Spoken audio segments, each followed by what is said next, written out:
নমস্কার, নতুন বাংলা থেকে বলছি সন্ময় বন্দ্যোপাধ্যায়। রাজ্য সরকারের আর্থিক অবস্থাটা কি এ নিয়ে আইডিয়া আপনাদের কোনো ধারণা আছে? ভাঁড়ে মা ভবানী, সরকারি চাকরি অমিল, কন্ট্রাকচুয়ালে ভরে দেওয়া হয়েছে সমস্ত রাজ্য সরকারের অফিসগুলো। এবং ঠিক সেই সময় দাঁড়িয়ে একটা সংবাদ আমাকে শিহরিত করলো, সেটা হলো কলকাতা কর্পোরেশনে রিটায়ার্ড অবসরপ্রাপ্ত কর্মীদের বকেয়ার টাকা মেটাতে পারছে না কলকাতা পুরসভা, তার কারণ তার আয় নাকি কমে গেছে। এবং সেটা তথ্য অনুসন্ধান করতে গিয়ে দেখলাম যে সদ্য জানুয়ারি মাস থেকে যারা রিটায়ার করেছেন কলকাতা কর্পোরেশনের সেই সব সিনিয়র সিটিজেন, তারা রিটায়ার করার পর তাদের যে বকেয়ার টাকাটা হয় সেটা মেটাতে প্রায় 150 কোটি টাকা লাগবে। কলকাতা কর্পোরেশনের সেই 150 কোটি টাকা এখন নেই, ফলত তারা টাকা পাচ্ছেন না, এমন রিপোর্ট সংবাদ মাধ্যমে বেরিয়েছে। এই রিপোর্টটা চোখ বোলাতে গিয়ে চোখে পড়লো আরও একটা রিপোর্ট, সেটাও আরও মারাত্মক। গত 2 বছর ধরে কলকাতা পুরসভার কন্ট্রাক্টররা প্রায় 2000 কোটি টাকা পায়, সেই টাকাও মেটাতে পারছে না ববি হাকিমের কলকাতা পুরসভা। হলোটা কি রাজ্যের? আমি ঠিক এই বিষয়টা নিয়েই ভাবছিলাম, চিন্তা করছিলাম, করতে করতে আমার খালি একটা তথ্য আমাকে বারবার বিড়ম্বিত করছিল। একটা সরকার কিসে খরচা করবে, একটা সরকার কিসে খরচা করবে না, একটা সরকারের প্রাধান্য কিসে থাকবে, একটা সরকারের প্রাধান্য কিসে থাকবে না, সেটা চিন্তা করতে গিয়ে ভাবছিলাম রাজ্য সরকার কিভাবে চলছে। রাজ্য সরকার তো দেদার ধার করে বেড়াচ্ছে। মাথা পিছু এখন প্রায় 60,000 টাকা প্রতি শিশু যিনি জন্মাচ্ছেন তার উপর দেনা এই পশ্চিমবঙ্গ রাজ্যে। এই সরকার যখন চলে যাবে তখন এমন একটা অবস্থা সরকারে করে রেখে যাবেন, তখন যারা নতুন আসবেন তারা সরকারটা চালাতে পারবে না। মোটিভ ক্লিয়ার, এবং সেই লক্ষ্যে ধাবিত হচ্ছেন মমতা বন্দ্যোপাধ্যায়। দেখুন, সাম্প্রতিককালে আপনারা যদি কোনো সংবাদপত্রে একটু চোখ বোলান না, চোখ বোলালেই বুঝতে পারবেন সংবাদপত্রে পাতা জোড়া বিজ্ঞাপন, এবং সেই পাতা জোড়া বিজ্ঞাপনগুলোতে কোটি কোটি টাকা খরচা করছে। টাকা দিচ্ছে কে? প্রশ্ন আসে না আপনাদের মনে? বাংলার আবাস যোজনার বাড়ি, মমতা বন্দ্যোপাধ্যায়ের ছবি দিয়ে ফুল পেজ বিজ্ঞাপন সমস্ত সর্বাধিক প্রচারিত দৈনিকগুলোতে। একদিনে কয়েক কোটি টাকা ঢেলে দিচ্ছে একটা সরকার। সেই সময় দাঁড়িয়ে স্কুলগুলোতে চক ডাস্টার, ব্ল্যাকবোর্ডের জন্য যে প্রয়োজনীয় টাকাটা, সেই টাকাটা দেওয়া যাচ্ছে না। ঠিক এই পরিস্থিতিতে দাঁড়িয়ে কলকাতা কর্পোরেশনে রিটায়ার্ড অবসরপ্রাপ্ত কর্মচারীরা তাদের বকেয়া পাচ্ছেন না, এবং কন্ট্রাক্টে যারা যারা কন্ট্রাক্টর দীর্ঘদিন ধরে কাজ করেছেন কলকাতা পুরসভার, তাঁরাও শেষ পর্যন্ত তাঁদের বকেয়া টাকাগুলো পাচ্ছেন না, যার পরিমাণ প্রায় 2000 কোটি টাকা।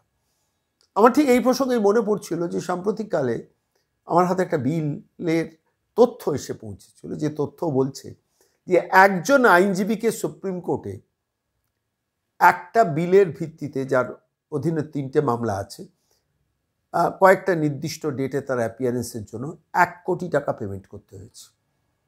একটা সরকার যে মামলাগুলোতে 1 কোটি টাকা পেমেন্ট করেছে, প্রত্যেকটি মামলা কোনোটা স্টে করিয়েছেন, কোনোটাতে অ্যাপিয়ার করছেন, করে আবার পরের দিনের জন্য একটা ডেট চেয়ে নিচ্ছেন, আবার কোনোটাতে হারছেন, জিতছেন না কোনো মামলায়, কিন্তু তার জন্য 3টে নির্দিষ্ট মামলার জন্য 1 কোটি টাকা একটা সরকার পেমেন্ট করছে।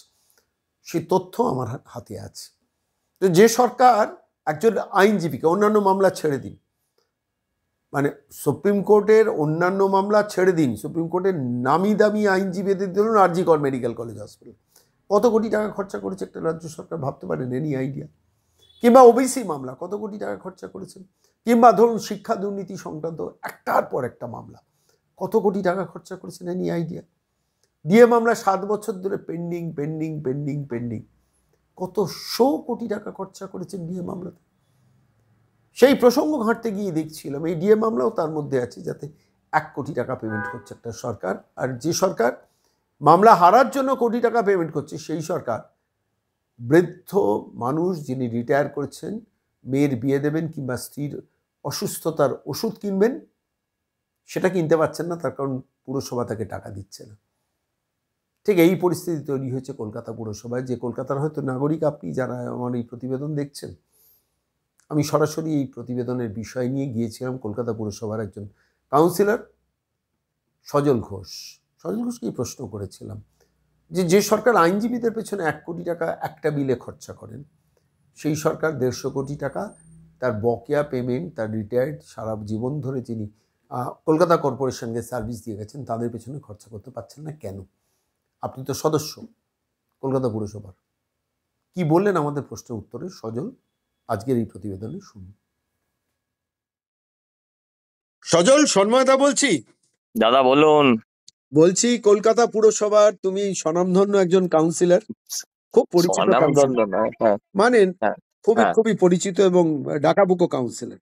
তা আমার হ্যাঁ। প্রশ্নটা হচ্ছে, আজকে এক সংবাদ মাধ্যমে একটা রিপোর্ট বেরিয়েছে, ভাড়ারে ঘাটতি, অবসরকালীন মোটা টাকা থেকে বঞ্চিত পুরসভার কর্মীরা। আমি তথ্য ঘাটতে গিয়ে দেখছিলাম কর্মীদের পেনশন মেটাতে প্রয়োজন 150 কোটি টাকা ফান্ডে নেই। 2 বছর ধরে ঠিকাদাররা প্রায় 1,500 কোটি টাকা পায়, ভাড়ারে নেই। অথচ সেই সময় দাঁড়িয়ে আমার হাতে নথি আছে, তথ্য আছে যে নবান্ন একটা বিলের এগেনস্টে, মানে যার আন্ডারে 3টে কোর্ট অ্যাপিয়ারেন্স ছিল অ্যাডভোকেটের, একজন অ্যাডভোকেটকেই 1 কোটি টাকা পেমেন্ট করেছে, মানে 90 লাখ টাকা পেমেন্ট করেছে, 10 লাখ টাকা ইনকাম ট্যাক্সকে দিয়েছে। একদম নথি আছে, আমি নথি তুলে বলছি, আমার হাতে নথি ছাড়া আমি কথা বলি না, একদম ডকুমেন্ট দিয়ে কথা বলছি। রাজ্য সরকার অর্ডার দিয়ে দিয়েছে এবং সেই অ্যাডভোকেট পেয়েও গেছে। প্রশ্নটা হচ্ছে, এবং তাতে ডিএ মামলা রয়েছে, তাতে বিপি গোপালিকার মামলা রয়েছে, তাতে তোমার এর মামলা রয়েছে, উপাচার্যদের বিরুদ্ধে রাজ্য সরকারের মামলা, সেই মামলাগুলো রয়েছে। তো প্রশ্নটা হচ্ছে, সরকারের এইভাবে আইনজীবীদের পেছনে পয়সা খরচা করা, যেটাকে অ্যাভয়েড করা যেত, কোনো প্রয়োজন ছিল না ডিএ মামলা আটকানো, ডিএ তাকে দিতেই হবে আজও কাল, প্রয়োজন ছিল না বিপি কোপালিকার এথিক্স কমিটির ব্যাপারটা, তাকে আলটিমেটলি যেতেই হচ্ছে। ধরো আজকে যখন এই কথা বলছি, তখন ডাক্তারদের আন্দোলনে সিঙ্গেল বেঞ্চ, ডিভিশন বেঞ্চ বারবার করে হারলো, তাও তারা গেল। গতকালই তার রিপোর্টটা বেরিয়েছে, পরশু দিনই রিপোর্ট বেরিয়েছে যে আবার আদালতে গিয়ে হেরেছে। আদালতে বারবার হারে, অথচ আদালতে গিয়ে কোটি কোটি টাকা খরচা হচ্ছে আইনজীবীদের পেছনে। আর সেই সময় রিটায়ার্ড কর্মচারীরা তাদের মেয়ের বিয়ে দিতে পারছে না, অসুস্থ স্ত্রীর চিকিৎসা করাতে পারছে না। কি বলবে, কিভাবে দেখছো ব্যাপারটা, একটু যদি বলো। দাদা, প্রথম কথা বলছি, এটা হচ্ছে প্রোটেকশন মানি, এটা হচ্ছে সরকারের প্রোটেকশন মানি। আপনি বলছিলেন না যে আহ, বিয়ে দিতে পারছে না মেয়েদের, এখন যদি এই টাকাটা দিতে হয় সরকারকে, তাহলে রাগ করবেন না। রাস্তায় ঘাটে রকে বাজারে একটা চালু কথা আছে, লোকে মজা করে বলে বাবার বিয়ে দেখবে। সরকারের তো প্রায় সেই দশা হবে তাহলে। আপনি যেমন বলছেন যে ডিএ মামলার জন্য টাকা দিতে পারছে না, অথচ কোর্টে টাকা খরচা করছে। এই কোর্টই তো তাকে ডিএ মামলাটা থেকে বাঁচিয়েছে। দেখবেন যখন মানুষ ঘুষ দেয়, কখন যখন ফাইনের থেকে ঘুষ সস্তা হয়, তখন মানুষ ঘুষ দেয় যে ঘুষে আমার ব্যাপারটা বেঁচে যাবে। এরা এখন সেই অবস্থায় আছে। আমি বলছি, আপনি নাম না বললেও আমার ধারণা হচ্ছে এই উকিলের নাম মনু সিংভি হবে। আমি আপনাকে বলছি, শুধু আপনি এইটা দেখছেন যে ডিএ মামলার এত টাকা খরচা হয়েছে, অথচ 150 কোটি টাকা দিলে আমার ডিএর জন্য টাকাটা বরাদ্দ, মানে ডিএতে খরচা করার জন্য 150 কোটি টাকা লাগবে। না, কর্পোরেশনের জন্য 150 কোটি টাকা বললেন বোধহয়। 40,000 পদ খালি রয়েছে কর্পোরেশনে, সেখানে লোক নিয়োগ নেই। আমি আপনাকে বলছি যে শুধু সরকার যে এইখানে 1 কোটি টাকা খরচা করেছে, এটা কোনো বড় কথা নয় দাদা। দুর্গাপুজোয় ভোট কিনতে দুর্গাপুজোয় ভোট কিনতে এবারে সরকার প্রায় 400 কোটি টাকা খরচা করেছে। 400 কোটি টাকা, যাতে ডিএর মিটিয়ে দেওয়া যেত, কর্পোরেশনের চাকরি মিটিয়ে দেওয়া যেত, কিন্তু ভোট তো এত কেনা যেত না।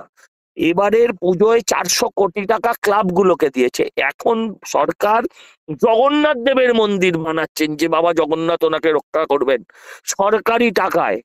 আমি আপনাকে বলি যে এরকম আর কত, নেমন ক্লাবগুলোকে 5 লাখ করে দিয়ে কত কোটি টাকা হয়েছে তার হিসেবে এই মুহূর্তে আমার কাছে নেই। আপনি আমাকে বলুন, আমার এতে খারাপ লাগে না। একটা সরকার বেঁচে থাকতে মরিয়া যেমন কোটি খরচা করে দিচ্ছে, কিন্তু যে বাঙালির অর্থ ভান্ডারটা সিপিএম যাওয়ার সময় 2 লক্ষ কোটি টাকা ঋণ রেখে গেছিল, সেটা আজকে 6 লক্ষ কোটি টাকা ছাড়িয়ে গিয়েছে। কিন্তু আমরা বাংলার মানুষ কি করছি দাদা? আমার এই জায়গাটায় খুব আপত্তি আছে। আমরা বাংলার মানুষ, তিনি সিপিএম হতে পারেন, তিনি কংগ্রেস হতে পারেন, তিনি তৃণমূল হতে পারেন, বিজেপি হতে পারেন, তিনি কেন বুঝছেন না কোনো না কোনো দিন আপনার আমার কাছ থেকেই এই টাকাটা কোনো না কোনো সরকার আদায় করে ছাড়বে। কারণ এছাড়া ফেডারেল স্ট্রাকচার আর কোনো সিস্টেম নেই। কেন্দ্রে যে সরকারই থাকুক, সেই ঋণ মাফ করতে পারবে না, তাহলে আরো 28টা রাজ্য আছে, সেই রাজ্যগুলোও একই দাবি করবে। তাহলে কেন্দ্রীয় সরকারটা দেউলিয়া হয়ে যাবে। এই যে ব্যবস্থাটা, এটার বিরুদ্ধে আপনি যেমন সরব হয়েছেন, আমি চাই বাংলার প্রতিটা ঘরের মানুষ সরব হোক। যে এই মাসে কয়েকশো কোটি টাকা আইনজীবীদের পেছনে খরচা করে এবং প্রত্যেকটা মামলা প্রায় বলছি 99% আপনি মামলায় হারে। আপনি আপনি তো দাদা এই অযৌক্তিক মামলায় তো আপনি হারবেনই। অযৌক্তিক মামলায় তো আপনি হারবেনই। 25শে ডিসেম্বর বড়দিন, আগামীকাল বড়দিন। আমি যদি বলি মামলা করতে যাই যে না 25শে ডিসেম্বর বড়দিন নয় ছোট দিন, তাহলে তো আপনি হারবেনই। এটা তো আমরা সবাই জানি। এটা নিয়ে কিন্তু এই যে সময় পাওয়া যাচ্ছে, এই যে প্রোটেকশন পাওয়া যাচ্ছে, ধরুন যার ফাঁসি হয় সে জানে যে রাষ্ট্রপতির কাছে আমি লিখলেও ফাঁসি হবে, কিন্তু ফাঁসিটা একটু বিলম্বিত হবে, আরো কটা দিন আমি শ্বাস নিতে পারবো। এই আশাতেই তারা যেমন কোর্টে যায়, এখানেও সেরকম কোর্টে গেলে মামলা যতটা লিঙ্গার করা যায় ততদিন ব্যাপারটা থেকে অ্যাভয়েড করা যায়। যদি সরকার এইভাবে আর বছর দেড়েক কাটিয়ে দিতে পারে, তাহলে ডিএটা এই সরকারকে দিতে হবে না, পরের সরকার যে আসবে সে ডিএটা দেবে। এই যে মানসিকতা, এই মানসিকতায় সামগ্রিকভাবে ক্ষতি যেটা হচ্ছে সেটা বাংলার হচ্ছে। বাংলার সাধারণ মানুষ এটা এখনো বুঝতে চাইছে না। এই অনুপ্রবেশে ক্ষতি বাংলার হচ্ছে। জঙ্গিদের এই যে রোজ টিভিতে এখন জঙ্গি জঙ্গি একটা নতুন সিরিজ শুরু হয়েছে, দুয়ারে জঙ্গি। এই যে জঙ্গিদের ব্যাপার, এতে ক্ষতিটা বাংলার মানুষের হচ্ছে। আপনি যেমন 1 কোটি টাকার একটা বিল দেখাচ্ছেন চমকে ওঠার মতন, সত্যি কথা। কিরকম এরকম বলছি 100 কোটি টাকা। আপনি ছেড়ে দিন না, অনুব্রতর দেহরক্ষী, হুম, হুম। তারও তাকে যাতে সিবিআই মামলা নিতে না পারে, তাকে যাতে রাজ্যের বাইরে নিয়ে যেতে না পারে, এইরকম বিভিন্ন ছোট ছোট কারণেও এই সরকার সুপ্রিম কোর্টে গিয়ে হাজির দেয়। অনুব্রত দেহরক্ষীর দায়িত্ব কেন সরকার নেবে? অনুব্রতকে যাতে নিতে না পারে তার জন্য যায়। এই যে বিভিন্ন ক্ষেত্রে এই যে যাওয়া, শুধু এবং আমি একা ভাই আমি আমি সজল এখানে একটু আইডেন্টিফাই করিয়ে দিই, সেটা হচ্ছে তুমি দেখবে যেসব এই চোরগুলো তৃণমূলের এবং নবান্নের যে চোরগুলো যেগুলো ধরা পড়ে জেল খাটছে, তাদের প্রখ্যাত আইনজীবীরা মামলা লড়ছেন হাইকোর্টে, সুপ্রিম কোর্টে, অথচ তাদের অ্যাকাউন্ট ফ্রিজ করা রয়েছে। তাদের এমনও একজনের কথা শুনেছি, তার বাচ্চাদের স্কুলে ভর্তি করতে পারছে না টাকার অভাবে, কলকাতা শহরে। সেই সেই জেলবন্দি কয়েদি তৃণমূল নেতা বলেছিলেন। অথচ তার হয়ে সুপ্রিম কোর্টে সব থেকে বড় আইনজীবীরা লড়ছেন। কে দিচ্ছে টাকা, কে জোগাচ্ছে টাকা? পার্থ চট্টোপাধ্যায়ের সমস্ত অ্যাকাউন্ট ফ্রিজ, অথচ মুকুল রোহাতগির মতো প্রখ্যাত আইনজীবীরা সুপ্রিম কোর্টে গিয়ে তার মামলা না না, লড়ছে। এইটা কে জোগাচ্ছে টাকা? এটা তো মানে সেই লয়ারের আপনি খুললেই পাওয়া যাবে। আমি লয়ারদের দোষ আপনি দিই না, তারা না না, যে দোষ কোনো কেন জায়গায় যে দেবেন? কোনো জায়গায় লড়তে না পারে। না, সে তো তার প্রফেশন, সে তো profession, তার আমি তাদের প্রফেশন, দোষ সে দিই তো না। রোজগার করতে নেমেছে। হ্যাঁ, সরকার যদি তাকে খুলেআম ছুট দিয়ে টাকাটা দিয়ে দেয়, তাহলে সে কেন নেবে না?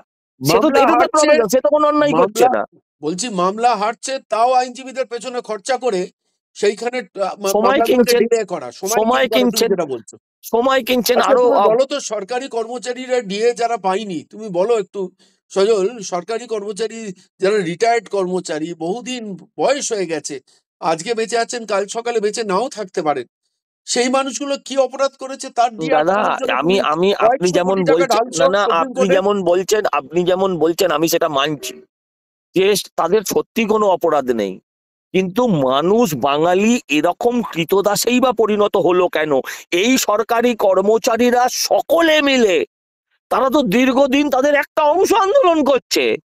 যে পুলিশ তাদের লাঠিপেটা করছে, সেই পুলিশ রূপী অমানুষগুলো, তারা এটা কেন বুঝতে চাইছে না যে ডিএটা বাড়লে তাদেরও বাড়বে?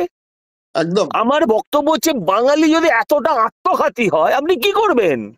এই লড়াইটা কোনো সরকারের নয়, কেন্দ্রের দিকে আঙুল তুলে, রাজ্যের দিকে আঙুল তুলে কোনো কিছু না। এটা আমি আমার স্বার্থে, আমি আমার পরের প্রজন্ম, আমি আমার পরবর্তী আমার বংশধর, আমার যারা পরের জেনারেশন, তাদের জন্য তো আমরা এত খাটি। এই যে আজকে বুড়ো মানুষটা, যিনি আজকে প্রায় 50 ঊর্ধ্ব মানুষ যারা আজকে চাকরি করছেন, তারা কি আর নিজের জীবনের জন্য করছেন? তাদের পিএফ, তাদের সমস্ত কিছু, তাদের সিকিউরিটি, ব্যাংক ডিপোজিট, সবকিছুর লড়াই বা পেনশনের টাকা, এটা কি তার জীবনের জন্য? এটা তো তার পরবর্তী জীবনের জন্য। অথচ দেখুন তারা মুখ বুজে আছে, তারা মুখ বুজে আছে। দেখুন সব ভোট যে যারা ওই দাড়ি টুপিওয়ালা লোকেরা দিয়ে যাচ্ছে তা তো নয়। হুম। ভোট তো আপনার আমার মতন ঘোষ বোস ব্যানার্জি চ্যাটার্জিরাও দিয়ে যাচ্ছে।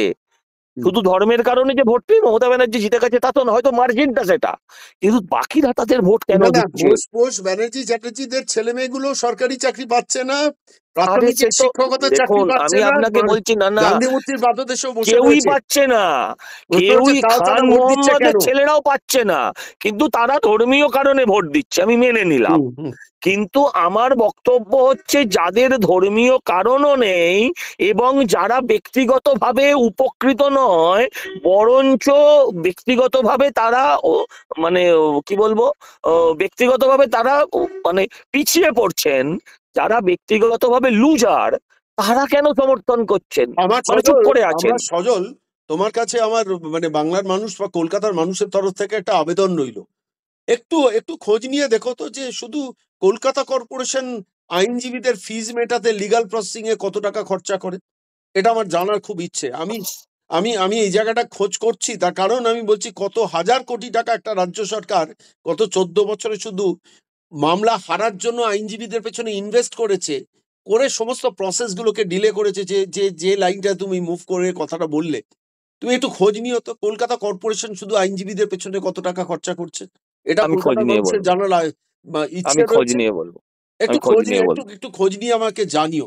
শুধু আমি খোঁজ এইটুকু নিয়ে বলবো। শুধু এইটুকু জেনে নিও, 1 কোটি টাকা একজন আইনজীবীকে পেমেন্ট করা হয়েছে 3টে মামলার জন্য, আমি আমি আমি একটা আমি মিলে। বলবো।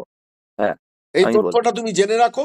এই তথ্যটা কিন্তু অ্যালার্মিং তথ্য। আমি আরো অনেক তথ্য পেয়েছি, সেগুলো আমি পরবর্তীকালে তোমাকে জানাবো। অনেক ধন্যবাদ সজল এতক্ষণ হ্যাঁ, সময় থ্যাংক দেওয়ার ইউ জন্য। দাদা, থ্যাংক ইউ।